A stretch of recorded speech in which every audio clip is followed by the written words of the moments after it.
Hello, everyone, and welcome back to another episode of Life Support. As always, we're your hosts. I'm Danielle, I'm Dominique.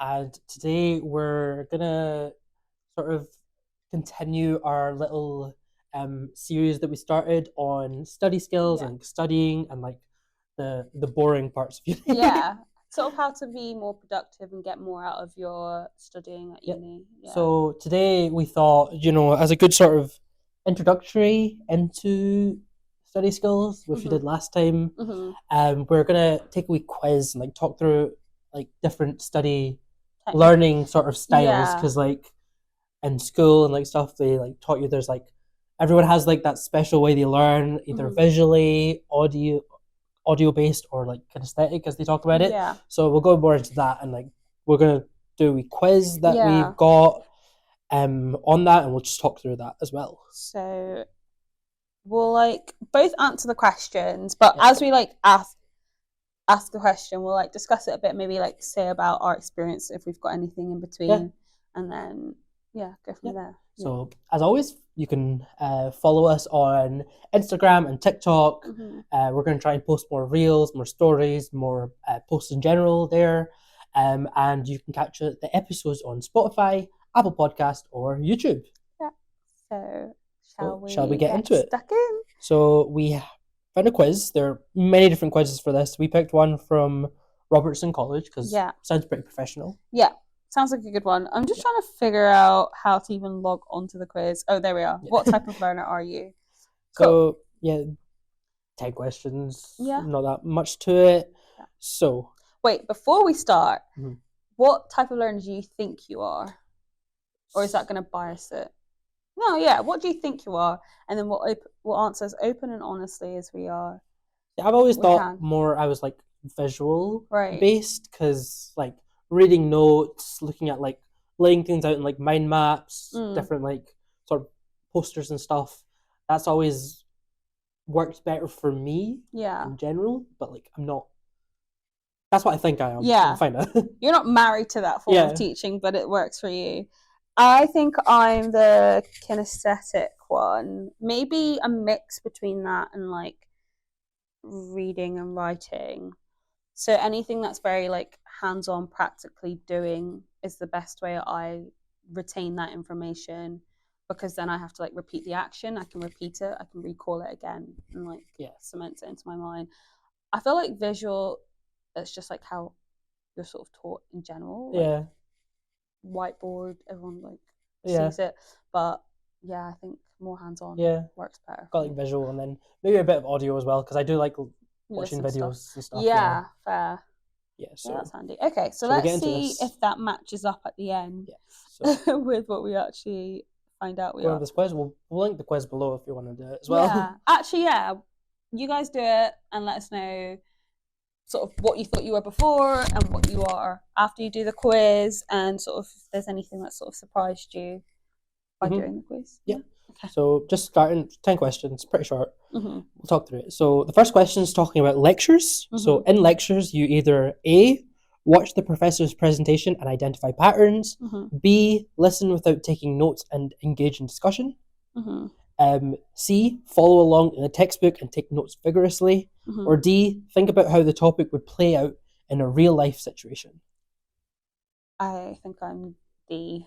What about you? I'm trying to think through it. So identifying patterns. I wouldn't say I really do that. Yeah. So in the presentation. Yeah, I think when I do a presentation, like when I'm listening to lectures, what I like to do is beforehand I'll write up the notes. Yeah. And then I'll try and like just listen to them extensively. Yeah. Maybe add a couple things in to my notes if they're not things. So I'm kind of in between like B and C a little bit. Okay. Because I'm not taking like vigorous notes or anything. Yeah. But I'm also just not doing nothing. Yeah. So we'll go B. Yeah, I think I'm similar. I'm between C and D, because obviously I will take notes, but I think sometimes I just more visualize what they're saying in context with like, okay, seeing a patient and the patient has this problem or something. And that kind of helps. But I guess C is always an overlap. We take notes constantly anyway. But... Yeah, like in between B and C because I do try and like just listen. That's why I like to write notes beforehand. Yeah. Just like listening to them because like they like to add stuff and like really I like to really pay attention when they do it. But I'll put B in. Okay, cool. Next question. If you went to a concert, what would you remember the most? So I thought all these questions were going to be like very academic and study, but I like this. Okay. So if you went to a concert, what would you remember the most? How the venue looked and the faces that you saw, how the music sounded, the song lyrics, how you acted, like if you danced or sang along. Ooh. Probably how the music sounded for me. Yeah, I'd say B, but also I do have a bit of social anxiety, so D is also there. You're gonna be I'm always like, oh, that was so embarrassing. Why did I do that? Yeah. Always happens, but mostly yeah, B. How like the experience was, how it sounded. Yeah. I feel like song lyrics. You would think, obviously, depends what kind of music you go listen to. I don't. I kind of feel like I go to gigs usually with artists that I know the song lyrics already, so I probably wouldn't be concentrating so much on what they're singing and saying as opposed to just like how it's the vibe is and the music of everything. I feel like that's the one like pretty low. Yeah. Everything else, yeah. Everything else, yeah. Probably would look around and be like, oh, this is nice. Yeah. See people, I know them. Yeah. Obviously, the whole experience, singing that, yeah. So we go for B. Yeah, go for B.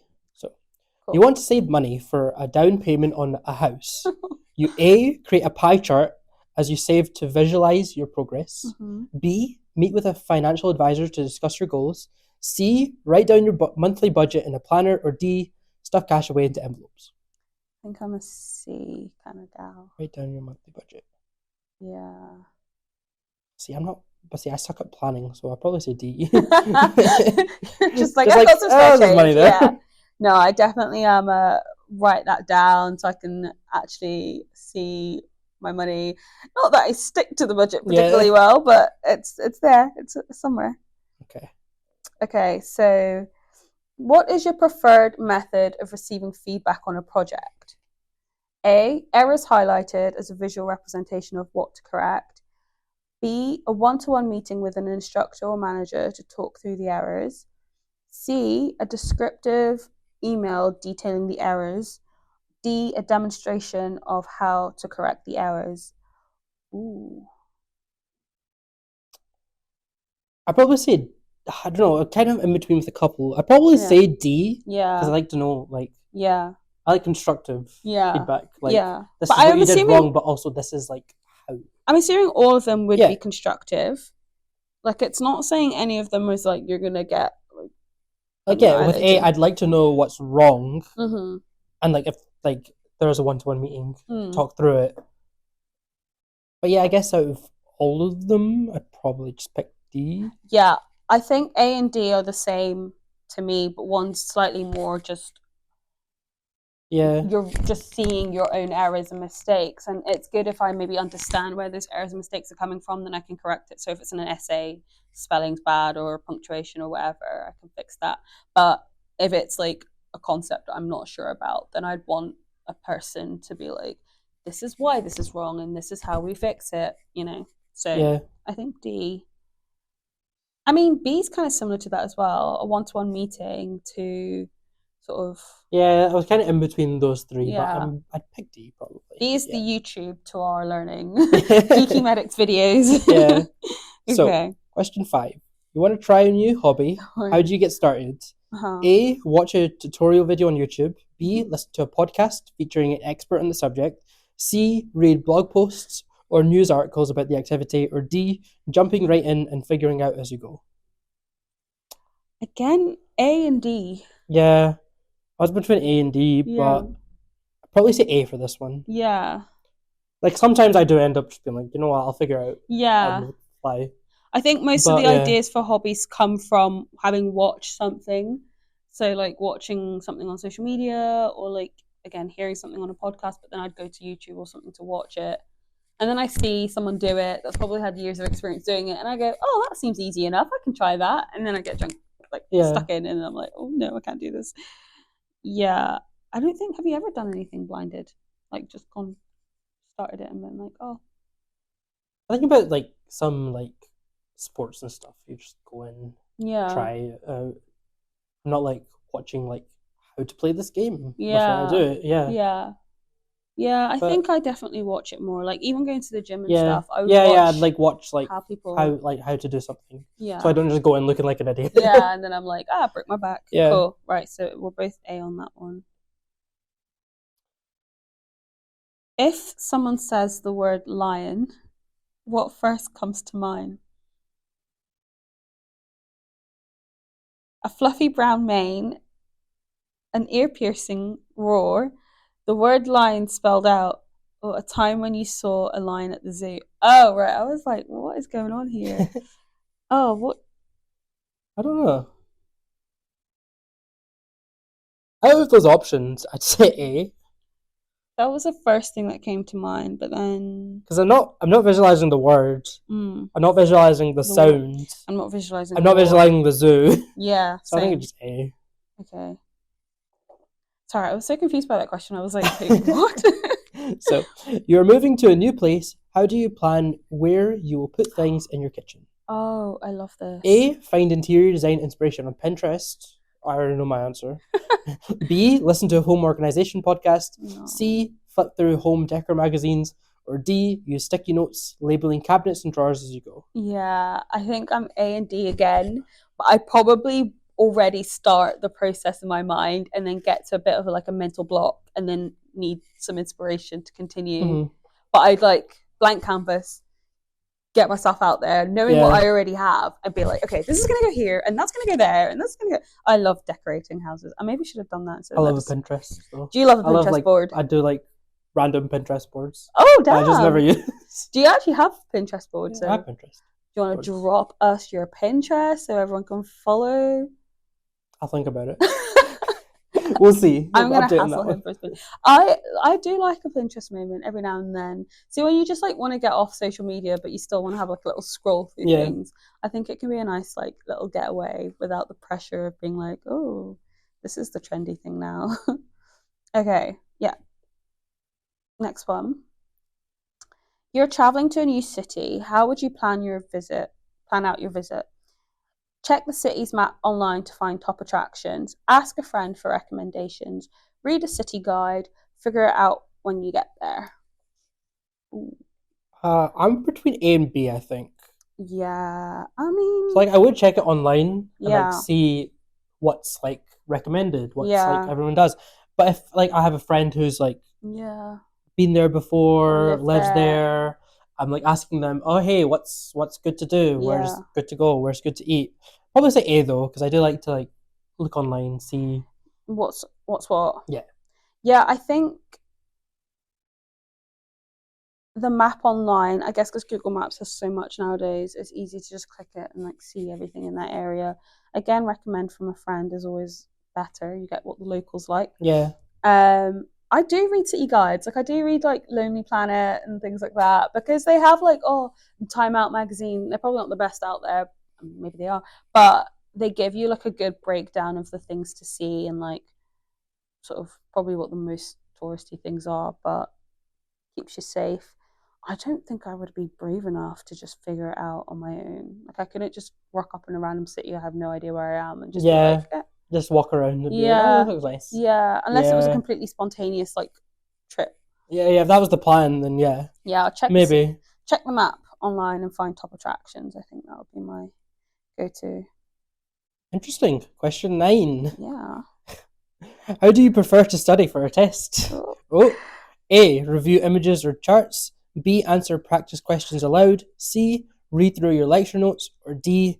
Think of practical examples. Again, in between. A. I do A. I also do C. I read through notes. I do end up doing questions. I don't really talk through them though. That's my thing. Out of those all, I'd probably say A. Seeing it visually. Yeah, it's the easiest way for you. It's the easiest way for me, but at the same time, I would read through notes. I would answer questions. I would do that as well. I'd say B, C, and D. C, to a lesser extent, that's just like literally just rereading my notes, but I don't think it sticks in my brain as much, unless it's like literally like the last minute before cram it. But when I do that, then I'm talking about it out loud and like creating the situation. So like, oh, patient has these symptoms, remember it this way, Dom, and like talking to myself. And then again, thinking of practical examples is probably like that whole method. So I feel like I do all three of those, but like in a sequence. Yeah. So I don't know which one is the best. I think practical examples probably is the best way for me to learn. Yeah, I couldn't just talk something over and it would stay in my head. I'd have to like actually see an example of it. Okay. Final question. You receive a medical diagnosis. How would you like the doctor to discuss it with you? Okay. Interesting. Show a diagram of how the condition affects the body. Describe what the condition is. Provide medical brochures about the condition.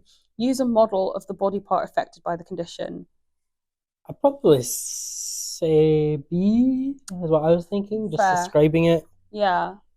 I think I'd go for A or D. Like a visual representation, I think.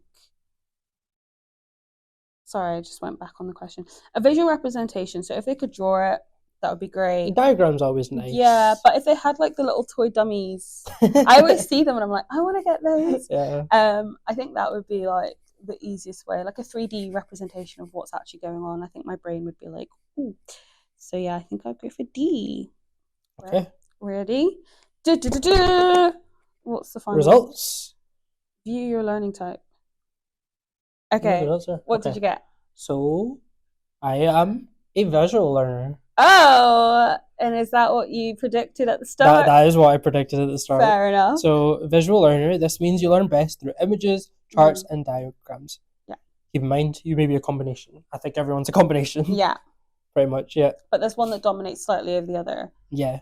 And I turned out to be, no surprise, a kinesthetic learner. This means you learn best by doing. Keep in mind you may be a combination.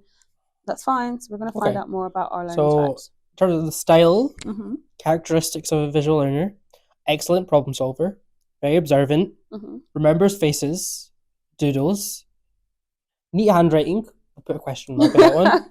Likely a good speller, but might not be able to spell words aloud. Struggles to remember spoken directions. I'm not going to lie. Do you struggle with that? That applies pretty well to me.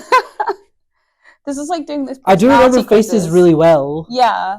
But like names, I suck with. Oh well, there you go. That's the only thing that I'm like is the neat handwriting. Questionable. I mean, you are studying medicine, so it's like by default you have to have bad handwriting.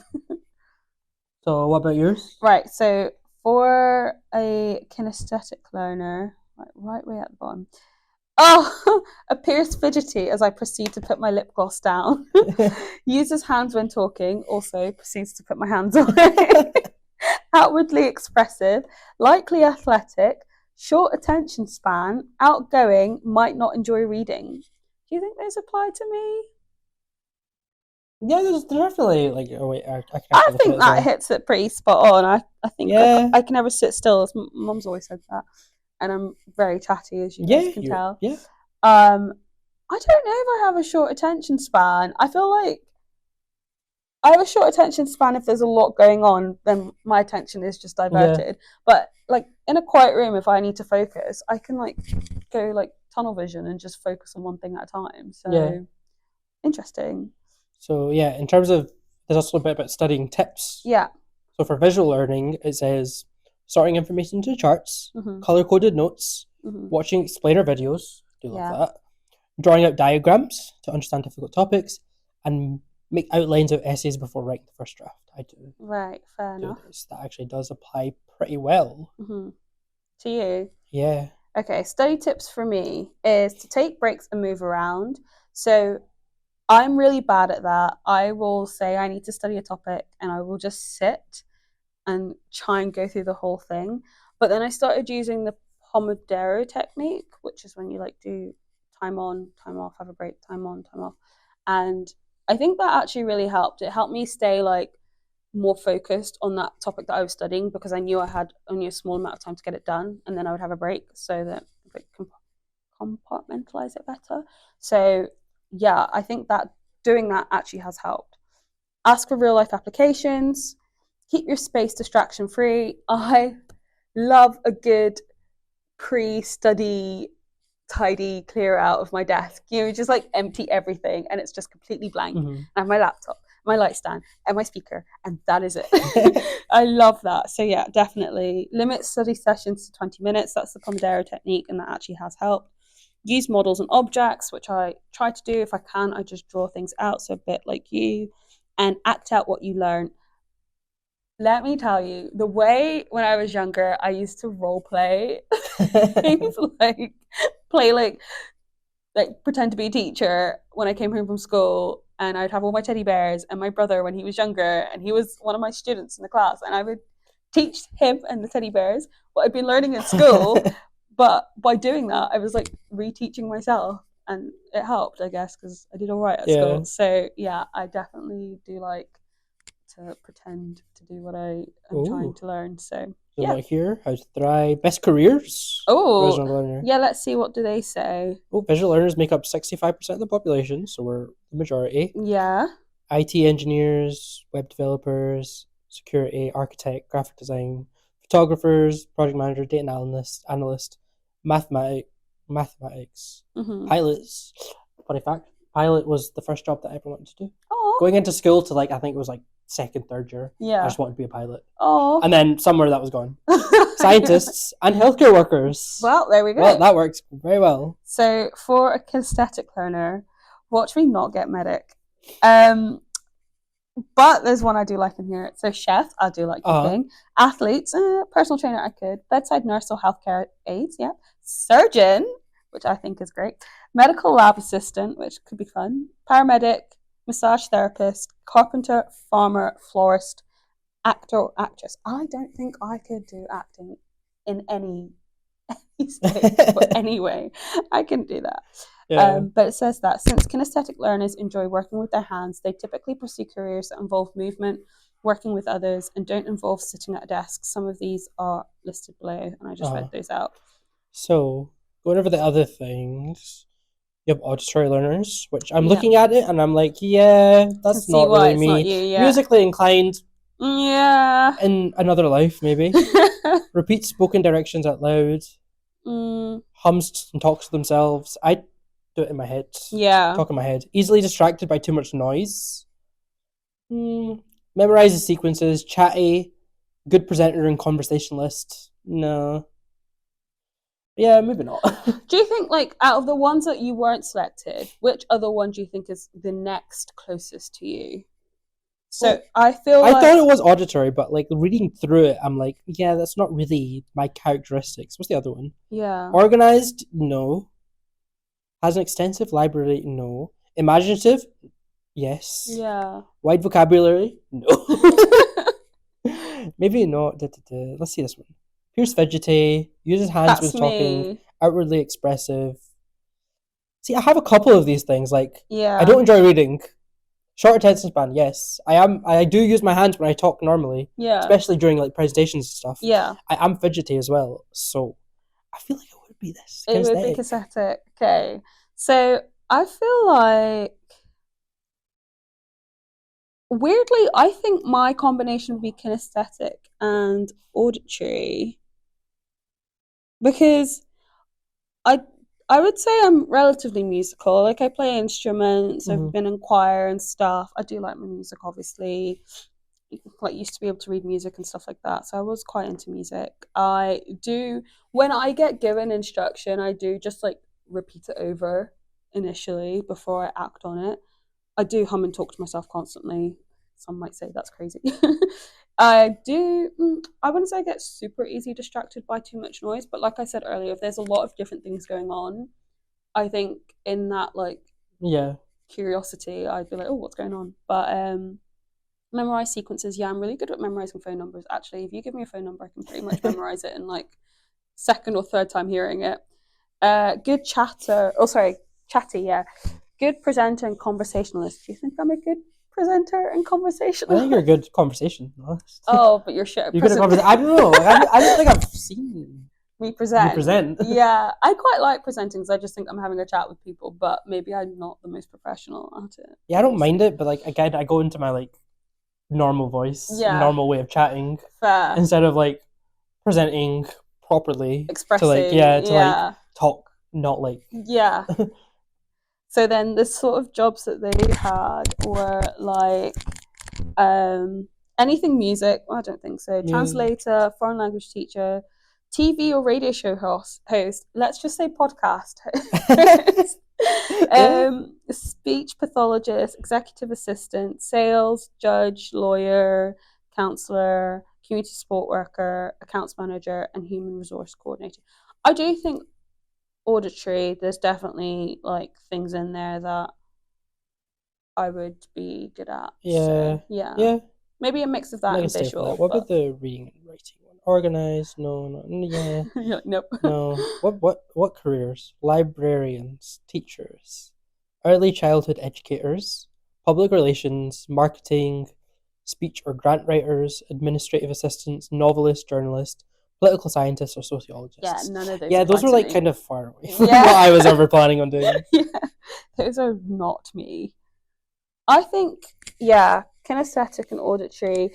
I definitely would chuck in a bit of visual. I think because so many people are visual learners, and that's just how you are taught in school in general. You just develop the knack for being able to like learn visually anyway. So. Yeah.